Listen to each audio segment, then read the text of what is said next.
Hello everyone, it is Dylan from Yugioh Everything, and welcome back to yet another top 10 list. This time I will be doing my top 10 best characters in Yugioh ARC V. This was a fun list to make, and I really hope you guys enjoy, and leave your lists down below. Keep in mind, there are so many characters in ARC V, so if a certain character does not make my list, it does not mean by any means that I thought they were a bad character. Again, there are just so many characters to select from, so some fan favorites are gonna fall short of the top 10. Anyway, let's get right to it. I hope you guys enjoy. Number 10. Just making this list is a character that might not be on too many lists, and that is Tsukikage, aka the Ninja Dude. Tsukikage is introduced to us in pretty awesome fashion by saving Yuzu and Serena with the additional help of his brother Hikage. The reason he makes this list for me can almost be summed up by one word: selflessness. I would argue that he is the most loyal, selfless character in all of Yu-Gi-Oh!, and I absolutely love that trait in people. This is best shown in the duel against the Obelisk Force members in that crazy 6-on-3 duel back in Standard. He continually used his own trap card to negate attacks at his other team members while just continually taking damage himself. This is also shown when he actually loses a duel on purpose at the orders of Akiba Reiji during his duel against Shinji. This was so that he could be sent to the underground facility and work as a messenger due to his incredible evasion skills. Also, did I mention that the guy is a freaking ninja? There was one point where he jumped off his D wheel to grab an action card and landed back on it like nothing happened. Between his abilities and more importantly his loyalty, Tsukikage was a guy I loved watching. I just couldn't put him higher on this list because we never got any backstory about him, and he just didn't duel all that much, so he just makes this list at the number 10 spot. Number 9. Number 9 belongs to the pioneer of entertainment dueling, and that is Yugioh Sakaki. I've said it before, and I will gladly say it again. Yugioh is the man that everyone should strive to be. He is just genuinely one of the friendliest people in the entire Yu-Gi-Oh! Universe. If a magician was ever to be a duelist, that magician would be Yugioh. We learn at the start of the show that he revolutionized entertainment dueling, and that he is the father of our main protagonist, Yuya. We don't see Yugioh in the flesh for over 100 episodes, and we really only see glimpses of his duels, but every time the guy dueled, it was magnificent. The way he was able to troll Dennis in that church-esque building, and then the way he trolled Yuri was so much fun to watch. I wish we just saw more of Yugioh's dueling, because in those two instances, I really didn't mind action duels. They were legitimately fun to spectate. What I loved about Yugioh moreover than all of that was just how pure of a character he was. Even after Akiba Leo, his former friend, led a genocide in the XZ's dimension, Yugioh was still willing to forgive Academia and Akiba Leo. He was just a pure character, he was a truly entertaining duelist, and he was just idolized by so many characters throughout the show. He couldn't not make this list for me. Alas, he only dueled fully once on screen and wasn't introduced until way later in the show, at least in the flesh, so I can't put him any higher for those reasons. Still, despite his short on-screen time, he makes this list for me at the number 9 spot. Number 8.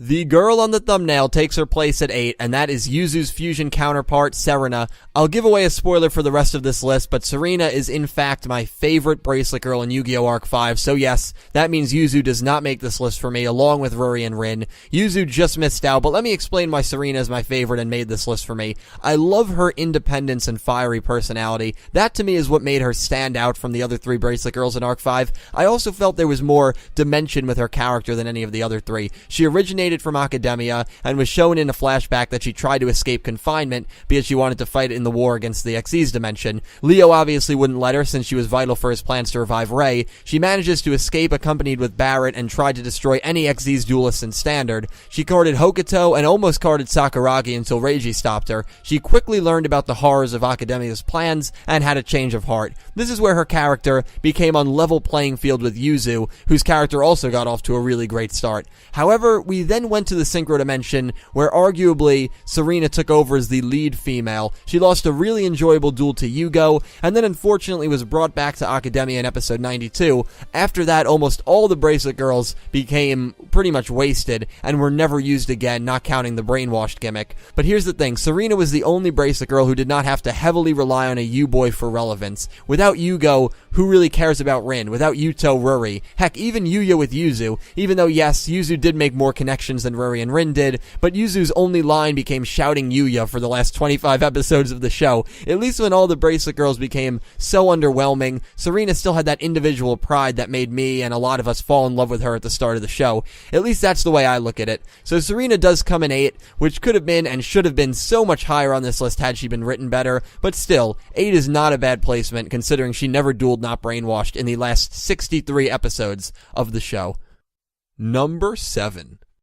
Coming in at 7 is definitely going to be a controversial one, and that is Yuya Sakaki, the main protagonist of Yu-Gi-Oh! ARC V. This is only the second time the main protagonist is not my favorite character in their respective show, and probably the first time the main protagonist would not make my top 5 for their respective show. Now, first of all, I like Yuya. If he didn't, he wouldn't have made this list. I made a top 5 protagonist video a while back, and I ranked Yuya 3rd. He has dropped for me since, and I said in that video if he continued to go berserk, it would harm his character through my eyes. That was made while ARC V was at episode 92, and clearly that is what happened to the highest of degrees. Now, whether you want to say Yuya is partially to blame for Zark or completely innocent is one thing, but the reason Yuya declined in my eyes was not only that, but it was how forced his entertainment dueling started to feel and how dependent he became on action cards. I've already touched on how action cards were a huge annoyance for me, especially later on in the series, and the fact the writers made Yuya so dependent on them and the fact he would always get what he needed just made his character feel stale. Yugioh and Dennis were two characters who were great entertainers, and their dueling was not dependent on drawing Evade and Miracle 5 times every duel.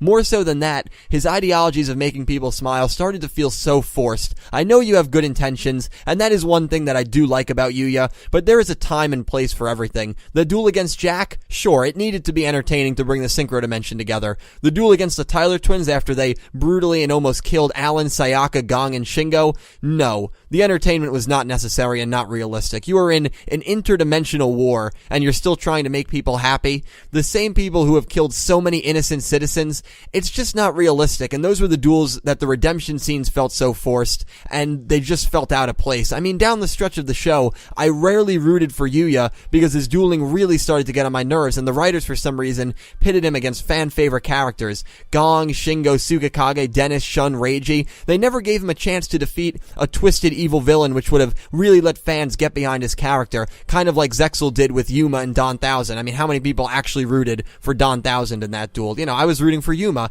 Overall, I still like Yuya a lot, and I know I ranted a bit, but I'm just trying to justify why he isn't higher on this list for me. I talked to like 5 friends, and they actually all said Yuya wouldn't even make their list. So let me know if I have him a bit low, or if you think I have him a bit too high down below. I know putting him in this spot will be the big talking point in the comments. So yeah, anyway, Yuya is 7. Let's tread on. Number 6. Coming in right ahead of Yuya is his fusion counterpart, and that is Yuri. Yuri is the most sinister of the U-Boys, and I really thought he was the breath of fresh air that ARC V needed, considering how incompetent Leo Akaba was as a villain. Yuri was maniacal, twisted, ruthless, and was just a treat to watch. The problem was just that, though. It took forever, over 100 episodes to see him duel that didn't get stopped or interrupted. It took over 120 episodes to see him duel one-on-one uninterrupted, which was against Asuka. After this, though, we do get a very heavy dose of Yuri, and it was honestly a pleasure watching him take down Asuka, Sora, Yugo, Kaito, Edo, Yusho.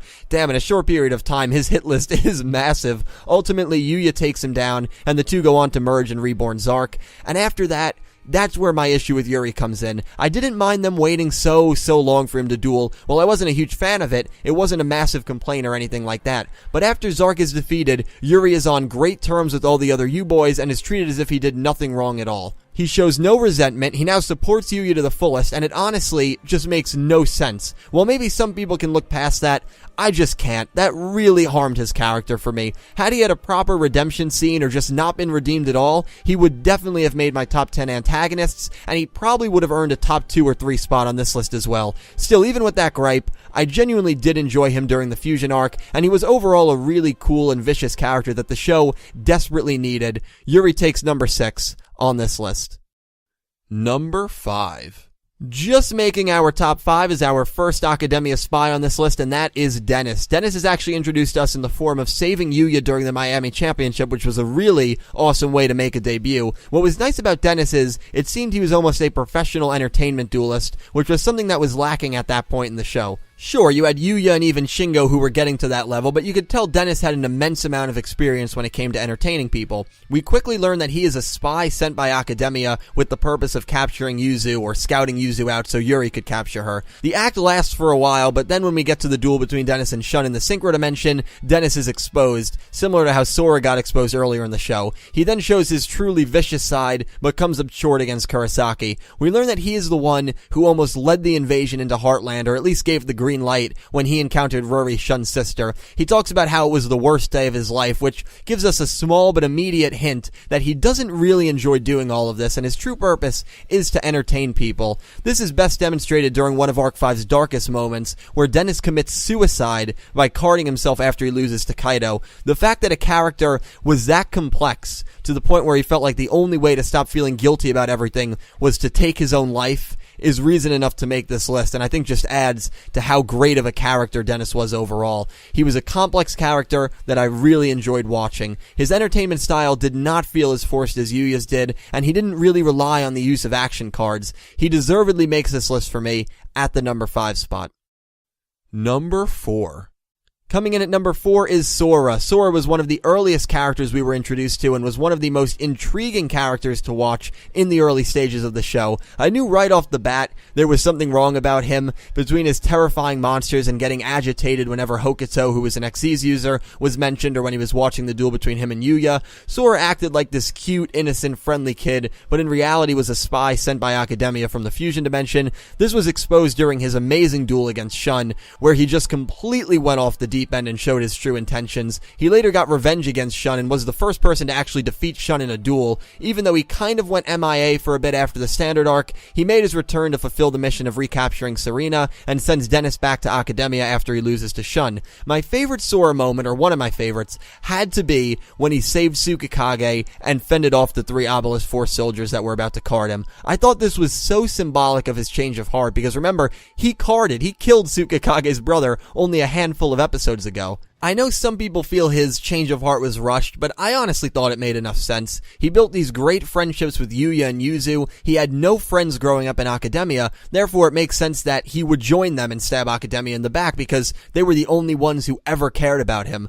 I don't know, personally, I think Sora was one of the better written Arc 5 characters, and he comes in at the number 4 spot. Number 3.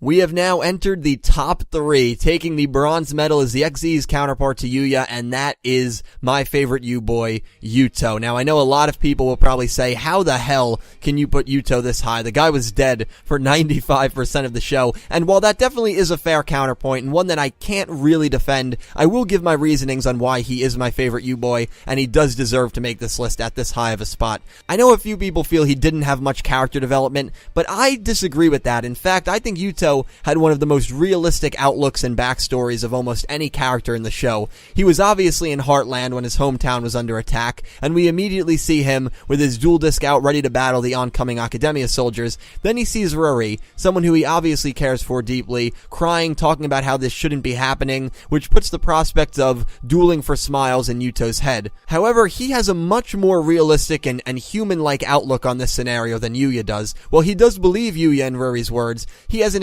extremely difficult time forgiving anyone who attacked Heartland, the Obelisk Force, the Tyler twins, Edo, etc. And I just always felt like this was so much more relatable and natural than the always make people smile no matter what philosophy. Sure, on one hand, Yuto is fighting this battle within himself where he wants to follow Yuya and Ruri's words and make people smile and not duel for revenge. However, on the other hand, he has seen his entire life get destroyed, Ruri has been kidnapped, he has no home anymore, so it's completely human to want to instill these beliefs but struggle greatly to do so because of what happened to your life, which leads to a lot of scenarios where Yuya and Yuto go into berserk mode. And yes, Yuto barely interacted with any characters, but besides that, I love his persona, his warm-heartedness, but at the same time, his intensity and his realistic outlook on things. For all of those reasons, I could just relate to Yuto so well. He is my favorite U-boy, and he is my 3rd favorite character in Yu-Gi-Oh! Arc V. Number 2. Just missing out on the top spot is number 3's best friend, and that is Shun Kurosaki. Should not come as too much of a surprise considering when I live react to episodes, I have a poster of the guy in the background. Even though I'll be the first to admit his character did kind of lose its swagger down the stretch of the show, he is still one of my favorites in Arc 5. In fact, I really believe without him and Yuto, the show would have been so much less enjoyable during the critically acclaimed first 50 episodes. Sure, Yuya and Yuzu were both enjoyable to watch, along with Sora, but Shun is the guy who got the ball rolling on the storyline during that duel against Sora. He brilliantly exposed him in that duel and showed his true colors to everyone watching. Besides his intelligence and being able to pick out Academia members, he was just brutal. Maybe too brutal, honestly, but that's what I loved about him. Even during the duel against Yuya in 144, he still brought that intensity that no other character was able to bring. His Rise Falcon summon against the LDS trio, look it up on here, I think it's on YouTube. You can just hear the intensity and hatred and emotion in his voice, and it's that kind of intensity that just made me fall in love with his character. It kind of simmered down during the later parts of the show, especially during the underwhelming duels against Ruri and Zark, but still, I thought it picked up again to some degree during the Yuya duel at the end of the show. He eventually became softer, which I didn't think was a bad thing. Sure, I loved him because of his lone wolf mentality, minus Yuto, and the intensity he brought to every duel he was involved in, but trusting people and becoming friends or comrades with other characters isn't necessarily a bad thing. I think it might have harmed his character a little bit, but not enough for me to say it ruined his character or anything to that degree, because overall, I would argue that he was the MVP of those first 50 episodes. Moreover, one of the MVPs of the entire show. I just love Shun, and he is the second best character in Arc 5, in my opinion. Number 1. Well, this one has to be a dead giveaway due to process of elimination. The best character in Yu-Gi-Oh! Arc 5 is Reiji Akiba. Reiji is everything you want in a rival character. A fantastic duelist, calm, calculated, intelligent, motivated. He literally is the embodiment of everything I personally look for in a rival. Nothing happens in Arc 5 without Reiji. He was always seemingly one step ahead of everyone, whether it was the Council in Synchro, his own father at Academia, Rajay, Shun, Serena. It didn't matter. He always knew what was going on and what people were going to do. He was able to develop technology that let the Lancers travel through the dimensions. Moreover, he was the one that created the Lancers, and without that, Zark probably destroys everything in this world. The one negative I will say about Reiji is he didn't duel enough. After his second duel with Yuya, he didn't duel again until he defeated Rajay in episode 99. Through the first 130 episodes, he only dueled 3 times. That is it. Which, let's be honest, that is a really, really bad dueling presence. He duels 3 more times in the last 18 episodes, but still, I wish he did have more duels. Besides that one gripe, I thought he was almost a flawless character. There was always that thought that he might turn evil or he might be the mastermind behind the greater picture, but it never happened. It was all conspiracy theories by us fans that never came true. So looking back on that in hindsight, it just makes me like his character more, knowing that he was always being genuine in all the things he did. Between Reiji's intelligence, dueling ability, and the fact that barely anything moves forward without his leadership, he was just a treat to watch and a character that I really will miss dearly going forward. Reiji is the best character in Arc 5, in my opinion, and therefore tops my list. Thank you all so much for watching. I really hope you enjoyed my top 10 characters in Yu-Gi-Oh! Arc 5. Remember, this was all opinion, whether you agree or disagree. I hope you enjoyed, and I hope you leave your lists down below. We have one last video for Bonanza Week, and that is the top 10 duels of Arc 5, which should be a lot of fun to talk about. I have had a lot of fun this week. I love talking to all of you guys about this, and I hope to hear from you again on this hot topic. Thank you all for watching. Thank you all for the support, and I hope you have an amazing day.